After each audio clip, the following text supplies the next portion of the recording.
space is something that's very crucial. And I realized it because when I made my first house, so, I played for India and then I got a piece of land from the government. I bought the land. Now, there was a concern. The concern was the land was a rectangular piece of land.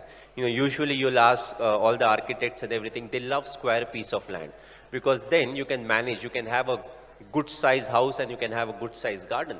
So now this was my first house I'm building, and now we have to pick side as to you want a big house and a very small garden, or you want a decent sized garden with a small house.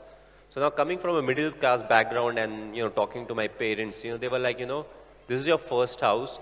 First make sure that you have a decent size house. So we sacrificed that space for the extra living space that we wanted. So that's how I learned that how crucial it is to have space around you. And we ended up with a very small garden, so most of the time we would be on the terrace and inside the house. So last couple of years now we shifted to the new place, and it's much more open. I have much more things to do. So if I have to pick, I would say I would love to have a place, where I have a lot of place to play with, with the kids, with spending my own private time, outside the house, whenever I want to, when the weather is nice. So I would look for space. If I'm shifting to a place, I would say space is something that I really need. And I'm not talking about the space inside the house, I'm talking about the space outside the house.